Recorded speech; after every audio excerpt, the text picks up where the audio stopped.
يقول راجي عفو رب سامعي محمد بن الجزري الشافعي: الحمد لله وصلى الله على نبيه ومصطفاه محمد وآله وصحبه ومقرئ القرآن مع محبه. وبعد إن هذه مقدمة فيما على قارئه أن يعلمه، إذ واجب عليهم محتم قبل الشروع أولا أن يعلموا مخارج الحروف والصفات ليلفظوا بأفصح اللغات، محرر التجويد والمواقف وما الذي رسم في المصاحف. الحمد لله رب العالمين، وأفضل الصلاة والتسليم على سيدنا محمد وعلى آله وأصحابه أجمعين. اللهم علمنا ما ينفعنا وانفعنا بما علمتنا وزدنا علما وعملا متقبلا يا أرحم الراحمين. Allah teach us what benefit us, increase us in knowledge, in good morals, and in good deeds, ya Rabbal Alameen.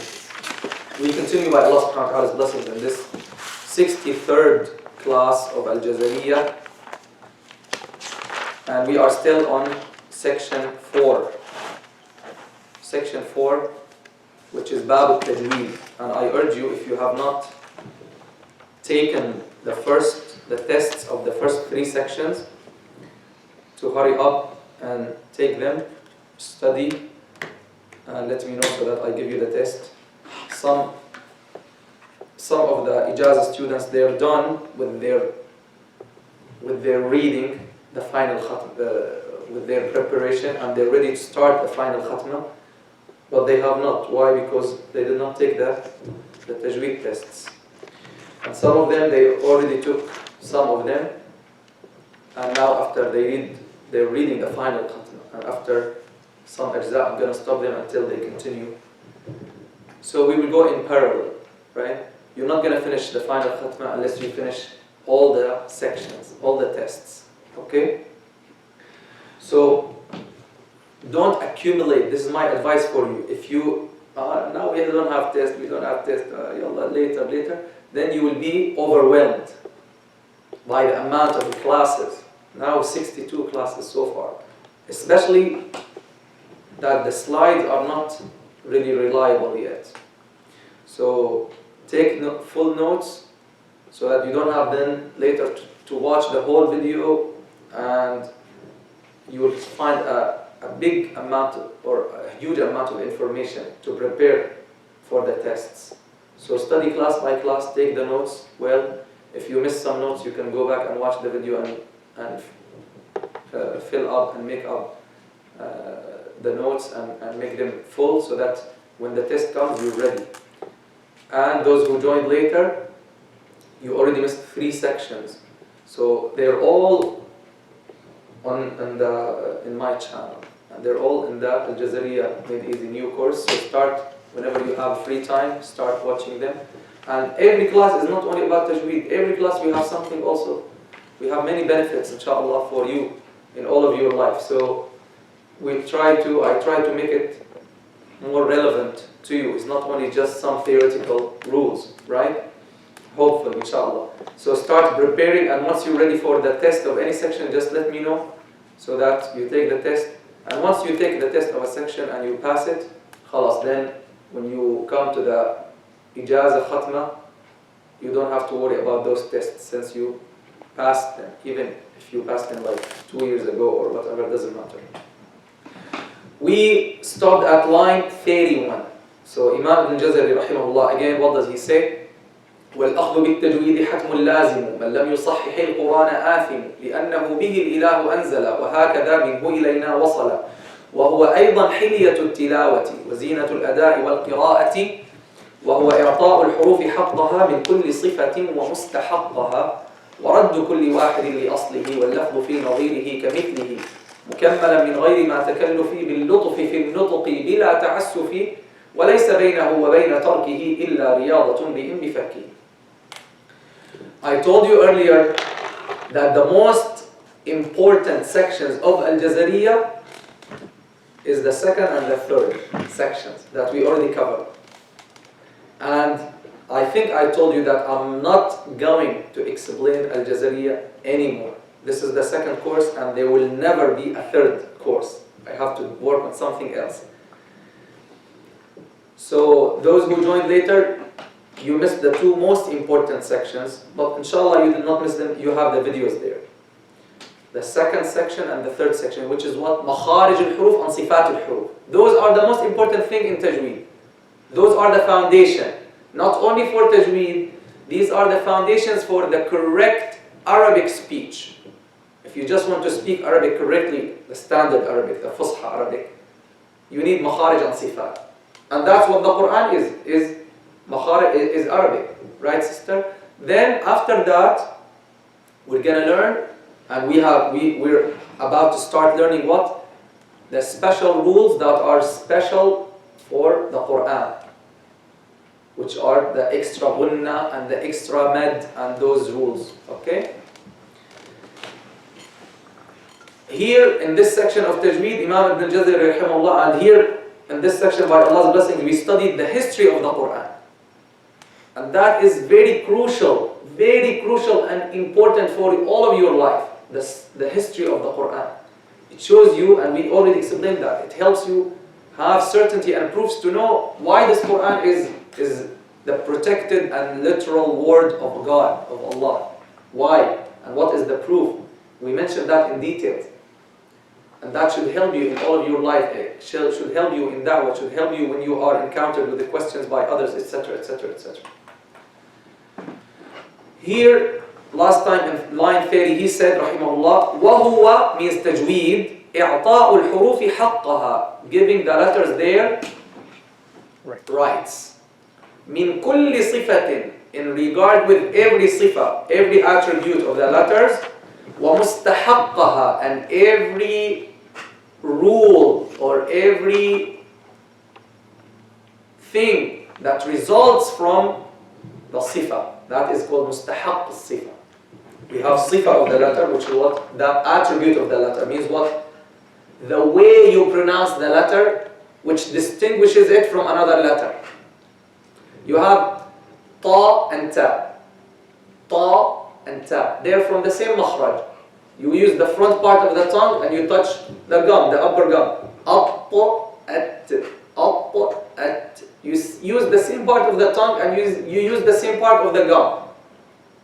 So they have the same makhraj. وَالطَّاءُ وَالدَّالُ وَتَا مِنْهُ وَمِنْعُ الْيَثَّنَا وَالصَّفِيرُ مُسْتَكِنْ. So they have the same makhraj. Now what distinguishes the ta from the ta is what? The sifa. This is why when we define the sifa, that's one of the questions of the test, okay? Of the coming test, of the fourth section test. What is the sifa? What is the definition of the sifa? It is the way in which the letter is pronounced that distinguishes it from another letter. You have to know this definition well, because some people give, they call the letters some names, or they give them some names, but those names have no relation to the way that distinguishes one letter from another. Can you see the definition again? And those names, we're not concerned about them. We're not concerned about those names of some letters. That doesn't matter for us. What matters for us here in Tajweed is the sifa, and we explained this before. The sifa is the way this letter is, the way a certain letter is articulated, is pronounced, that distinguishes it from another letter. That's a sifa. For example, ta is distinguished from the ta by what? By tafkhim, right? Ta, by itbaq, ta, right? Itbaq, tafkhim, etc. So that is the sifa that we're concerned about. These are the sifaat, if you like. The sifaat that we are concerned about in Tajweed are what? Are the ways of pronouncing the letter that distinguishes it from another letter. Okay? Not just like the title of a letter. No. Now mustahaqquha, we already explained that. What is mustahaqquha? Imam al-Jazari is saying Tajweed is to know. To know what? That's why I told you section 2 and 3 are the most important. Because Tajweed is, Imam al-Jazari is saying, giving the letters their rights in regard with what? Their sifaat, and the mustahab of those sifaat means what? The rules that result from those sifaat. And we explained that. For example, Itbaq is a sifa, right? Which means what? Itbaq is what? The imprisonment of the sound between the tongue and the roof. Al-ta, as, wasadu, dadun, ta'u, da'un, mutbaqa. These are the four itbaq letters. What is the mustahab of the sifa? Means the result of this sifa. Who can tell me? What is the mustahab of itbaq? We explained it last time. Don't tell me tafkhim, because tafkhim is the mustahab of isti'la. The mustahab of itbaq is extra tafkhim. Extra tafkhim. And the mustahab of isti'la is tafkhim. For example, I'm going to ask you these questions because these questions show that you really understood or not. So what is the result of itbaq? Is that these itbaq letters have extra tafkhim. What is the result, for example, of isti'la? First you have to know what isti'la is. Isti'la is the rising of the sound towards the roof of the mouth. Because the tongue is curved. What does that make? That makes the letter what? Heavy. So we say tafkhim is the mustahab of what? Isti'la. But itbaq, in itbaq the sound is not only going there, is imprisoned between the roof of the mouth and the tongue. And that makes it what? That makes the itbaq letters what? Heavier. And this is what Imam Aljazariyya said. We're going to explain this again, by the way, when we come to that section in which he said, وَحَرْفَ الْإِسْتِعْلَاءِ فَخِّمْ. Make the isti'la letter what? مفخم. وَخْصُصَ لِطْبَاقَ أَقْوَى نَحْوُ قَالَ وَالْعَصَى. And especially وَخْصُصَ لِطْبَاق, the itbaq letters. لِطْبَاقَ أَقْوَى, because they're heavier. And then he gave you an example of the مفخم letters, which are not mutbaq and the mutbaq. The non-mutbaq, قال. Then he said, وَالْعَصَى, صَى. You see the صاد is heavier. Did you get that? Okay. Now, he's continuing line 31. Line 31. He's continuing now the definition of tajweed, guys. What does he say? وَرَدُّ كُلِّ وَاحِدٍ لِأَصْلِهِ. And I gave you the definition last time. We finished this, I think. And returning every one means every what? Every letter. لِأَصْلِهِ, to its origin. What does that mean? Return every letter to its origin. What does that mean? It means pronouncing every letter from its right makhraj. Tamam? That's the end of the definition of tajweed. So what is the definition of tajweed according to the lines in this section? We explained it last class. Giving the letters their rights. Giving the letters their rights in regard with makharij, as in this line. Okay, min al-makharij, to give every letter, to give the letters their rights in regard with what? The makharij, right? And what? The sifaat, and all the rules that result from applying those sifaat, and that result from the connection of the letters with one another. One more time, ya sister. Put it here. Put it at the end of the table. Put it away from you. What is tajweed? Based now on the lines that we stopped at. Giving the letters their rights in regard with what? With the makharij and the sifaat, the makharij and the sifaat. You can, if you don't write now, you will spend much more time later to prepare for the test and to study. Because then you have to go to the video and sit and write it down. Now write it down and take it. What is it? Giving the letters their rights in regard with the makharij and the sifaat. Two things. And the rules that result from applying those sifaat. There's one fourth thing. And the rules that result from the connection of the letters with one another.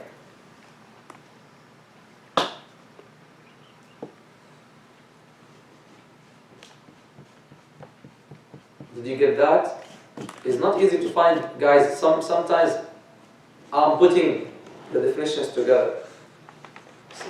Sometimes you will not find, most of the time, or sometimes you will not find this information, like in one book or in one video, or you will not. So 4 things. Give the letters their rights in regard with the makhraj, pronounce the letter from the right makhraj, pronounce it with the right sifa, and apply the rules or the sifaat or the things that result from applying the sifaat. And the 4th thing, who understands the 4th thing? What is the 4th thing I said in the definition? What is it? Connecting the letters. Connection between the letters. So Tajweed is also the connection of the letters. Is that what I said? And the rules that result from the connection of the letters with one another. Who can tell me why I included that part? To include ikhfa and qalb and idgham, etc., etc. Did you get it? And mad. When you have a mad letter followed by hamza, ikhfa, idgham, all these rules, they're not included in makharij, they're not included in sifat, they're not included in the results of the sifat. Did you get it? If we don't include that 4th sentence, tajweed, the definition is incomplete. Right? So now you understand what tajweed is. Makharij and sifat and the results of the sifat and the results of the meeting or the connection of the letters with one another. That is tajweed. Study the makharij, study the sifat, and these are the foundations. Then what? The results of those sifat, then the rules of the connection between the letters. Well, you have nun sakin followed by waw. What do? That's part of tajweed. You do what? Idgham with gunna. Right? You have mad letter followed by sakin letter, original sukoon. You make mad lazim, 6 harakat, etc. Did you get it? And we're going to mention this now, that what distinguishes tajweed from. Now let's go on. So وَرَدُّ كُلِّ وَاحِدٍ لِأَصْلِهِ, returning every letter. I'm going to ask you, what does كُلِّ وَاحِدٍ means? You tell me everyone. Every what? You have to know. Everyone here means what? Every letter. Returning every letter to its origin means what? If I tell you, what does this line mean? Returning every letter to its origin. You should basically tell me what? It means to pronounce it from the right makhraj, from the right articulation point. Right?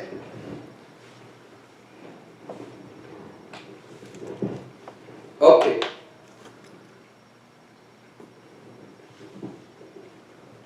Now, what does he say, rahimahullah? وَاللَّفْظُ فِي نَظِيرِهِ كَمِثْلِهِ. This is a very comprehensive sentence that we should be aware of. That applies to all tajweed rules. This sentence. You see this sentence, ya Shaykh? In the red color? وَاللَّفْظُ فِي نَظِيرِهِ كَمِثْلِهِ. What does that mean? Let's take literally what it means, then we're going to talk about it. وَاللَّفْظُ, lafz means what? Anyone knows a lafz? We explained before, it came in Aljazariyya before. Lafz means utterance. The utterance, a certain utterance of a certain word. Lafz, that is lafz, the pronunciation. Okay? وَاللَّفْظُ فِي نَظِيرِهِ, in its like, في نظيره, in its like, كمثله, like it. What does that mean? Means if you have a certain, the utterance or the pronunciation, the utterance of the, or the pronunciation of a certain letter or a certain rule, ya brother, وَاللَّفْظُ, this pronunciation or utterance of a certain letter or a certain rule, in its like, should be similar to it. So if you have the same letter in another place, you should pronounce it the same. If you have the similar rule in another place, you should pronounce it the same. Did you get that? What does that mean? It means you have to have uniformity in your recitation. You have to have what? Uniformity in your recitation. Consistency in your recitation. I will ask you, inshallah, what does, in one word, what does this mean? This rule, وَاللَّفْظُ فِي نَظِيرِهِ كَمِثْلِهِ. What does it mean? It means you have to have consistency in your recitation. You have to have uniformity in the methodology, right? In academic studies, they say uniformity of methodology. You follow a certain method, and you follow that method in all of your study. You don't jump from one method to another. Same thing here. So what is the summary of this rule? As we mentioned, this rule is one of the most important rules of Tajweed because it relates to all of the Tajweed topics. So basically, what does it mean? If you pronounce al-lafz, if you pronounce a certain letter in a certain word, then you have the same letter, you have to pronounce it the same, right? As you pronounce the first. Is that clear? So, an utterance in its equivalent is like it. Means what? Means similar. Means similar. Yalla, before we move on, comment more on this, let's talk a little bit about وَرَدُّ كُلِّ وَاحِدٍ لِأَصْلِهِ. وَرَدُّ كُلِّ وَاحِدٍ لِأَصْلِهِ. Returning every letter to its origin means pronouncing it from its right makhraj. So, اللهم صل على سيدنا محمد. وَاللَّفْظُ فِي نَظِيرِهِ كَمِثْلِهِ. You're reading يا أيها الذين آمنوا يا أيها الذين آمنوا. You're making the mad منفصل 4 حركات. Okay, in Hafs through Sh.Abdullah it can be how many? 4 or 5. So you're making it 4. You cannot after 2 ayat make it 2 and move Allah to طيبة. Right? You're making mad arib 2 in the beginning of your recitation. الحمد لله رب العالمين الرحمن الرحيم. Nice. مالك يوم الدين. Nice. There is consistency. واللفظ في نظير كمثله. Right. إياك نعبد وإياك نستعين. Now you broke the rule, right? You're doing 2, you continue 2. You're doing the mad arid 2, you continue 2. That is common sense. That is the reading. That is the way we learned. That is the rule. If you break it, change it for any reason, you are breaking the rule, and that is not permissible. Okay? That's an easy example. If you go to the mudud, Alhamdulillahi Rabb, or let me make you hear himself. No, keep it here. Just let's hear the Shaykh, and you tell me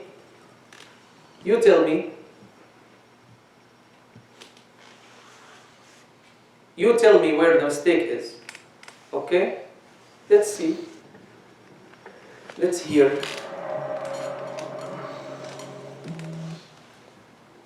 So, مد طبيعي, how many حركات is مد طبيعي يا أخي? How many حركات is مد طبيعي? 2. Only 2. In all قراءات 2. What is مد طبيعي? مد طبيعي, mad letter, followed by what? Followed by what? Not followed by hamza, or sukun, or shadda. That's مد طبيعي. مد طبيعي, mad letter, not followed by hamza, or sukun, or shadda. 2 حركات. There's no way you should make it 4. If you make it 4, this means you're doing it for not part of the rules. You're exceeding the rules. Why you're exceeding the rules? Because I learned it this way. Because it's like more beautiful. Okay, here you're exceeding the limits. Here you are doing bid'ah. That is bid'ah. That is what bid'ah is. You're breaking the rule and reading and changing the rules to entertain others. That is not permissible. Or not to entertain others because you learned it this way. Well, now you're learning. Will you continue doing it the same way? If you continue, then that is what haram is. That is forbidden.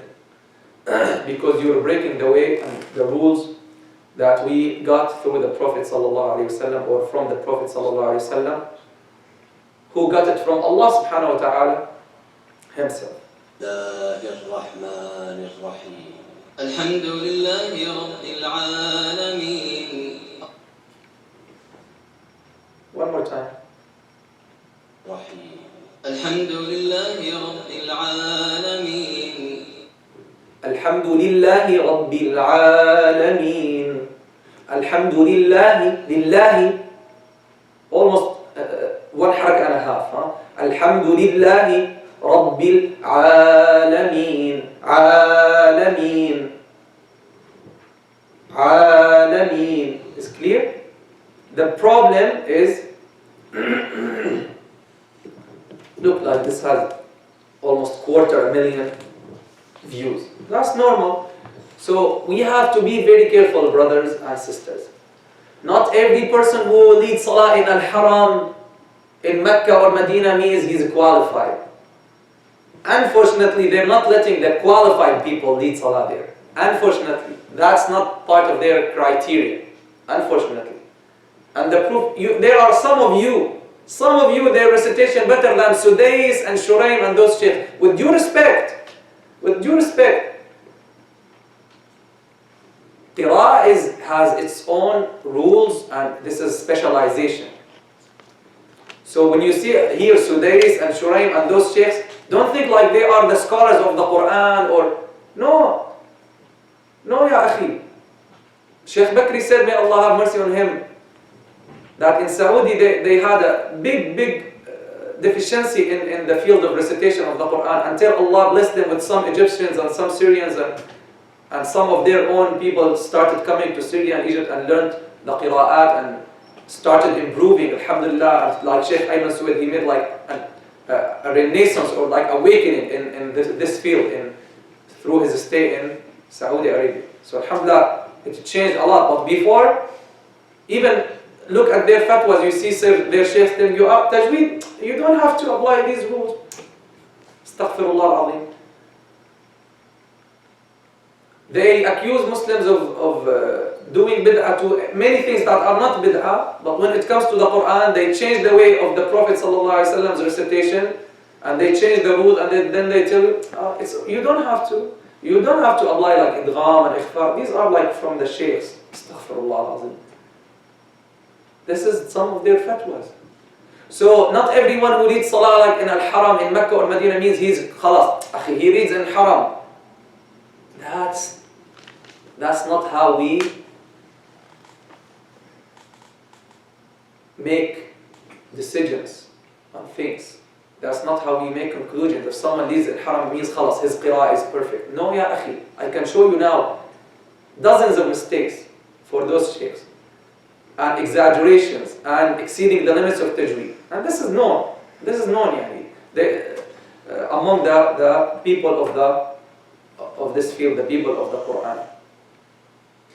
So that's a point to keep in your mind.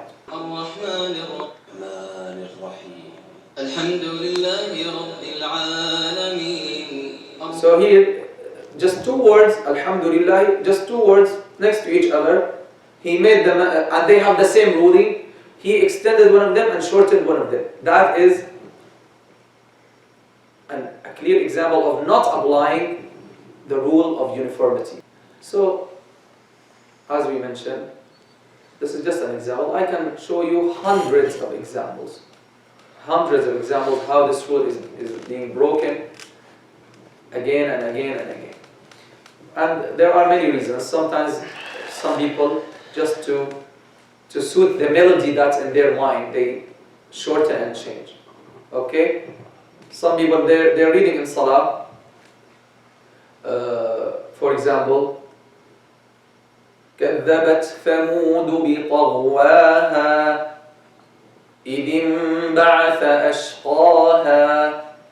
Then at the end, before they make ruku', they say ولا يخاف عقباها. Allahu Akbar. So they want to prepare people to make ruku'. So same thing, right? You hear this, right? Right? So this is the same rule. بطغواها واها. طبيعي two. أشقاها. Then why you say عقباها? Why? People don't need to like put their seatbelt to make ruku'. They don't need to be ready. خلاص. عقباها. Okay, maybe some sheikhs they say, oh, that's okay. No, the rule is the rule. Okay? So that's another example. We're applying this to the mat, but this applies to every single rule. Every single rule. You make the kha heavy here, you make it heavy there. You make the ta light here, you make it light there, always. That is the summary of this rule. Now let's go back to وَرَدُّ كُلِّ وَاحِدٍ لِأَصْلِ. We're going to talk about reading with the musical maqamat, inshallah, next class. I don't want to talk about it before I prepare for you some of the videos to see how people are playing with these rules, exceeding those rules, throwing these rules away just to meet their own melodies. Shall we take one part of this? Let's hear one part of this.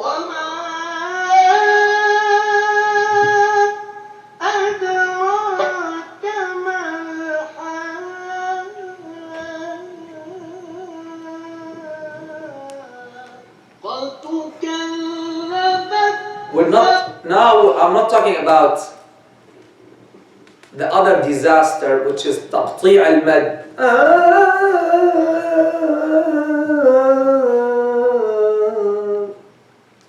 This is Quran. This is how Quran is. This is singing. This is singing. One of the Imams came to Raleigh and he was doing something close. He's not an Imam, he's one of the teachers. He was in one of the schools and he just came. It's my mistake, I let him. He said he came forward, I let him. Anyway, he's doing even more than this.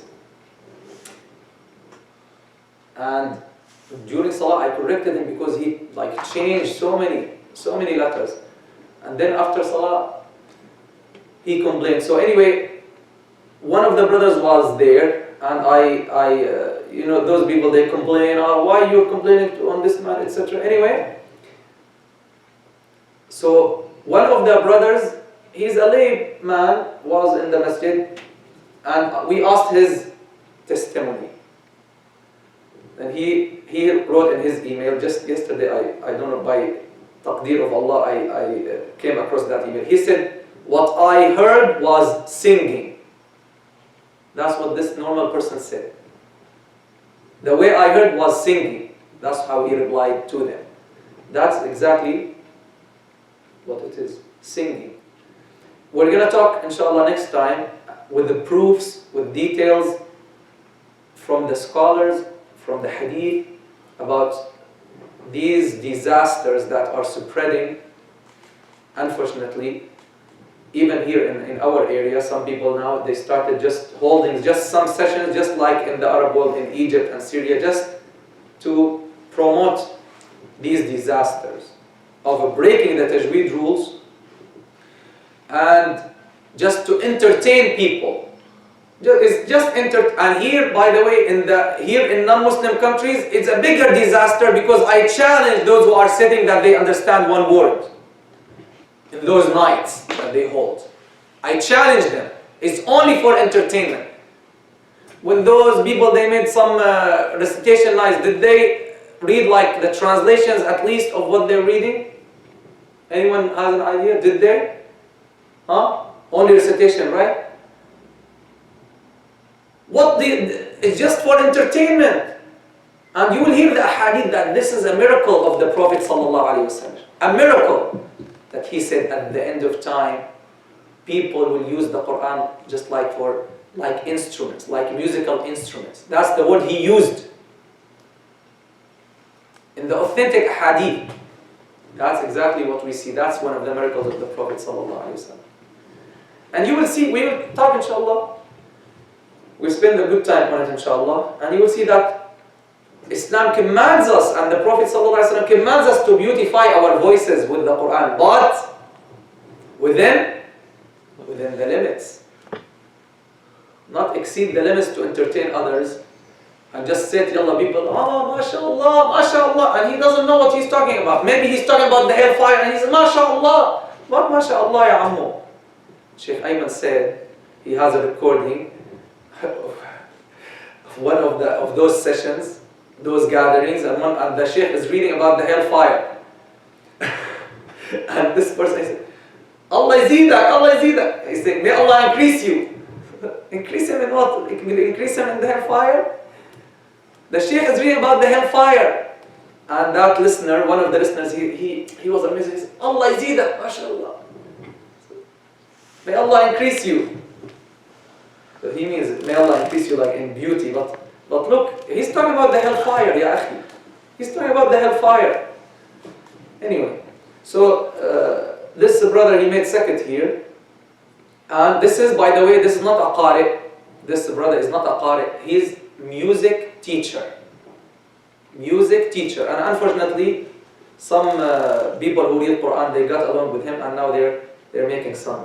And you will hear disasters, yani, in his...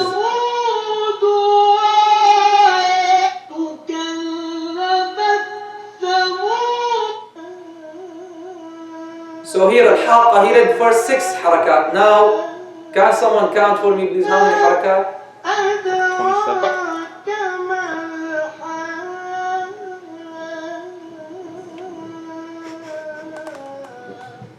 12? Wallahi. 12, right?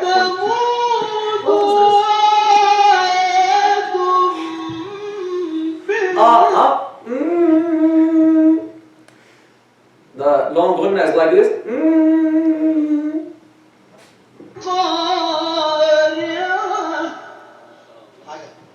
MashaAllah. Agaba is telling him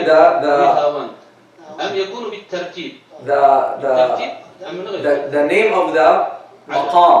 That's now he wants now another maqam. Okay, let's try another maqam. Let's enjoy another maqam. Okay.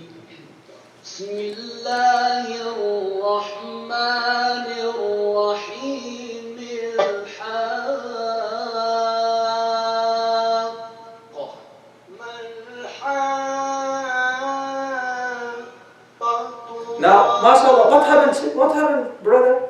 Now it's almost less than 6 harakat. So they don't care. They're not following the scale of Tajweed. They're following the musical scale. Okay, his own scale. You see that's a clear example of how playing with the Quran.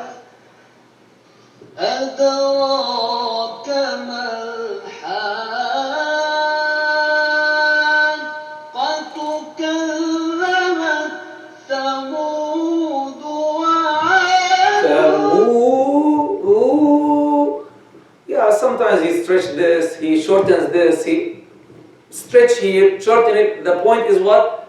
To fit the musical melody. Let alone he has another thing with one of the ladies. Inna lillahi wa inna ilayhi raji'un. Wallahi, it's just headache. So let's continue and finish with وَرَدُّ كُلِّ وَاحِدٍ لِأَصْلِهِ. Every letter to its origin means pronouncing it from its right. Even if you notice, like with these, I can show you wallahi, but I don't like to listen to this a lot because it gives me headache. I can show you how he's changing the letters to suit the letter. Sometimes changing the letter just to fit. Okay? And where is the ha? Did you hear any ha? No ha, no ayn, no, doesn't matter. So also not pronouncing the letters from their right places, just for what? To fit their musical melodies. Imam al-Nawawi says, for example, radiallahu anhu, if a person pronounces some letters not from their makhraj, by replacing, for example, sin with a ta, or with a dal, or with a sad, nasta'in or nafta'in, for example. He's saying if he cannot learn, means he sought to learn, but he cannot, then his salah is okay. But if he can learn and he didn't learn, then It is not. So he has to learn. And sometimes this, sometimes some people have lisping, right? Lisping. In Arabic, lafz, they say. This lisp, if it is easy, if it is simple, if it's not big, in a way that doesn't change the origin of the letter, but it reduces the perfection of the letter, then it's okay. He can even pray as an imam. Did you get that? So, if the lisp, and this is very important for parents and people who have lisps, for example, some people, because of their teeth, they cannot pronounce the sin pure. Okay? As long as it doesn't move to another letter, that's fine. But if it moves to another letter, then you have to work on it. If you cannot, and you did your effort, and you cannot change it, Allah, of course, will not overburden you, and you're not making any sin if you did your effort. But if you're changing that letter into another letter, then you don't go and pray as an imam. You don't go pray as an imam with the presence of people who can pronounce the letter correctly, because you're changing the letter into another letter, and that means what? Changing the meanings. Did you hear that? But if that lisp is just reducing the clarity or the perfection of the letter, then that's fine. Okay.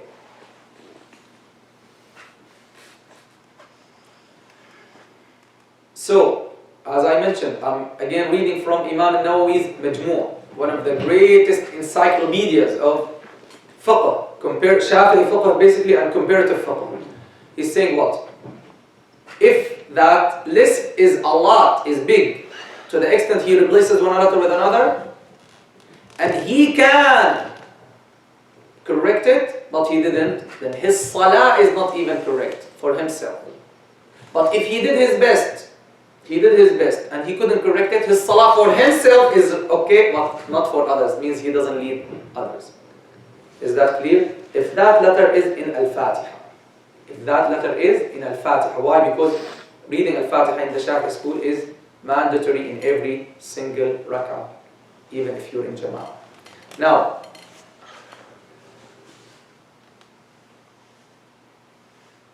some people don't differentiate between dha and dad, right? They mix between these two. Imam Al-Izz bin Abd al-Salam, they call him Sultan of the ulama. He says if he can distinguish between them and he still doesn't care, then his salah will not be invalid unless he cannot fix them. And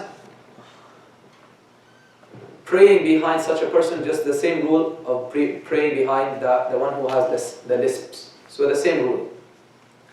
So if he can learn, the lisper, if he can learn and he doesn't, then his salah is invalid. If he changes the letter into another letter, particularly in Al-Fatiha we're talking.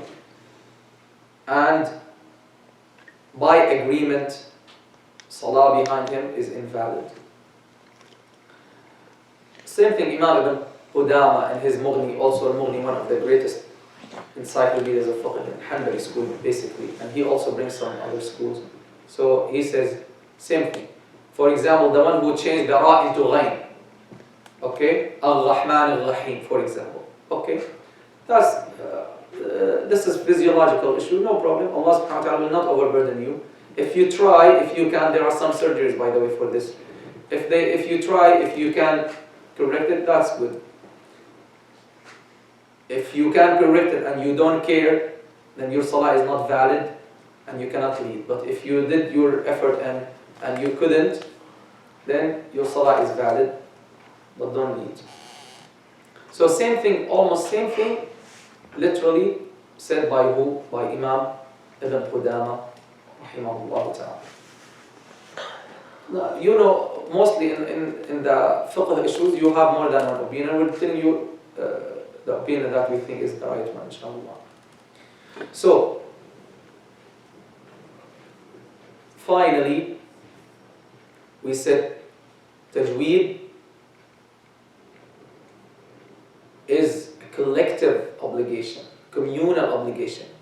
learn the theoretical rules of Tajweed. We explained this before. But applying Tajweed is an individual obligation on every reciter. As Imam Aljazariyya rahimahullah said, التجويد فرض على كل مكلف. Imam Aljazariyya said in النشر في القراءات العشر طيبة النشر في القراءات العشر, or النشر في القراءات العشر. طيبة is the poem, النشر is the prose, is the book. He said is mandatory, Tajweed is mandatory, Ya Ahmad, on who? On every mukallaf. And we mentioned that Tajweed is distinguished from the correct classical Arabic speech by two things only. And that's one of the questions I will ask you. What does Arabic differ from Tajweed? How does Arabic differ from Tajweed? Tajweed has extra mudud and extra ghunan. Everything else is the same. Arabs used to make qalb. Arabs would not say min ba'd. Arabs don't say min ba'd. Nor mil ba'd. Mil ba'd. Nor mil ba'd. They say min ba'd. Min ba'd. Because that's how you make your speech easier. Min ba'd. They say bar rabbuka, for example. Bar rabbuka. Instead of bal rabbuka. Bar rabbuka. Okay? They don't say min ni'ma. Min ni'ma. They say min ni'ma. You see? But they don't make extra gunna and extra mad as we do. Did you get that? They don't say Ya Ahmad. Right? Basic. So what does Tajweed differ? How does Tajweed differ from Arabic? From the Arabic classical speech by what? Tajweed has extra mad and extra gunna. And that's what we need. That's what we need to learn. And Imam Jazari will mention all these rules. He mentioned what Arabic and Tajweed share or join, which is what makharij and sifaat, right? Now, in the coming sections, he's going to start now the special rules of Tajweed. He's going to continue ikhfa and idgham, which is also in Arabic. Then he's going to tell us the mudud and the ghunna, the extra ghunna when you do the extra ghunna, etc., etc. And by the way, subhanAllah, Imam Sulaiman Jabzuri in his Tuhfat al-Atfal, he included all these rules. He included makharij and sifat and mudud and the ghunna rules. And these are the rules, by the way, that we are teaching in the 6th level in the Sunday school. In the 6th level, we teach the noon sakin rules and the mim sakin rules and the ghunna, the two ghunna letters. And we need to add to them the mad rules. By this, our 6th level will be including what? Tuhfat al-Atfal. It will all be included in our 6th level, inshallah. So we just add the mudud to it. Any question about anything we mentioned today, guys? وَرَدُّ كُلِّ وَاحِدٍ لِأَصْلِهِ وَاللَّفْظُ فِي نَظِيرِهِ كَمِثْلِهِ مُكَمَّلًا مِنْ غَيْرِ مَا تَكَلُّفِ بِاللُّطْفِ فِي النُّطْقِ بِلَا تَعَسُّفِ. We're going to continue, inshallah, on this. Another example about, for example, the consistency and uniformity, Ya Ahmad, is, for example, al-ba, the ba, as I mentioned, is, for example, is light. So you always make it light. You don't say, for example,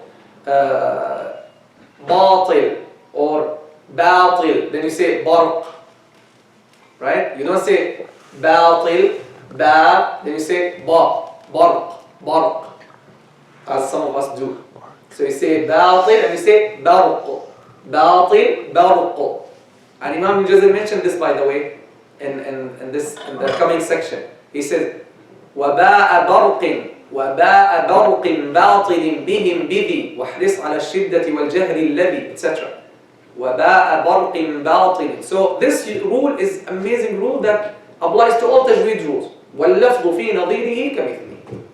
May Allah subhanahu wa ta'ala make us of those who listen to the speech and for its best. And we'll continue on the next line, inshallah. Sallallahu ala Sayyidina Muhammad wa ala alihi wa sahbihi. Sallam, alhamdulillah. Any question about anything we mentioned?